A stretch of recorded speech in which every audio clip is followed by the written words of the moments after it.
అందరికీ good morning. అందరికీ శుభోదయం. ఈరోజు మదనపల్లికి సంబంధించి స్టాక్ ఎంత మాత్రం వచ్చింది, అలాగే ఉదయం మార్కెట్‌లో ఏదైతే కలికిరి, అలాగే అనంతపూర్ మార్కెట్‌లోకి సమాచారం కూడా ఈ వీడియోలో తెలియజేస్తాను చూడండి. ఆల్రెడీ ఇన్ఫర్మేషన్ అయితే ఉంది. మీకు ఇంకో మన ఛానల్ ఉంది, అప్పుడు కూడా తెలియజేస్తాను. ప్రస్తుతానికి మదనపల్లికి సంబంధించి స్టాక్ ఎంత మాత్రం వచ్చింది, ఏమి అనేది మీకు వీడియోలో తెలియజేస్తాను చూడండి. దయచేసి ఫస్ట్ నుంచి లాస్ట్ వరకు చూడండి, మీకంటూ కొంచెం క్లారిటీ వస్తుంది.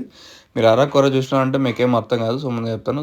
ప్రస్తుతానికి అంటే స్టాక్ ఎంత మాత్రం వచ్చింది, ఏమి అనేది మీకు వీడియోలో తెలియజేస్తాను. ఎగ్జాక్ట్గా 6 గంటల పైన అయితే ప్రస్తుతానికి అయితే టైం అవుతుంది. ఇప్పటి వరకు స్టాక్ ఎంత మాత్రం వచ్చింది, ఏమి అనేది మీకు వీడియోలో తెలియజేస్తాను.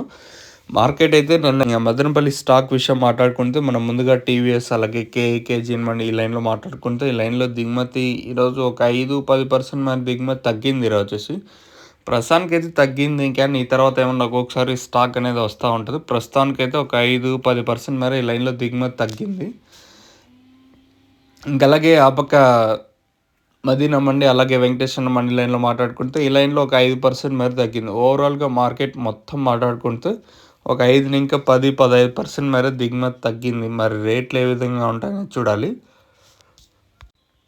ప్రస్తుతానికైతే మదనపల్లి మార్కెట్ సంబంధించి దిగుమతి అయితే తగ్గింది. మరి రేట్లు ఏ విధంగా ఉంటాయో చూడాల్సి ఉంటుంది. మీకైతే నెక్స్ట్ వీడియోలో అనంతపూర్, అలాగే కలికిరి అప్డేట్ అయితే ఉంటుంది. మీరైతే మిస్ అవ్వద్దండి. మీకు నెక్స్ట్ వీడియోలో మదనపల్లికి అంటే రేట్లు ఉంటుంది. దాంతోపాటు అనంతపూర్, కలికిరి అప్డేట్ కూడా నేను తెలియజేస్తాను. మీరైతే చెక్ చేయొచ్చు. ప్రస్తుతానికి మన మదనపల్లి మార్కెట్ సంబంధించి ఇన్ఫర్మేషన్ దిగుమతి అయితే తగ్గింది ఈరోజు వచ్చేసి. మరి రేట్లు ఏ విధంగా ఉంటాయో చూడాలి. మీకు ఎవరికైనా తక్షణాంతక భూవరం, అలాగే స్టార్టర్ ఎండిచర్ మీకు కావాలనుకుంటే స్క్రీన్ మీద కనిపించే నెంబర్కి కాల్ చేసి మీరు బుక్ చేసుకోవచ్చు. మీకు ఏమైనా డౌట్స్ ఉన్నా పై నెంబర్కి కాల్ చేసి మీరు అడగచ్చు.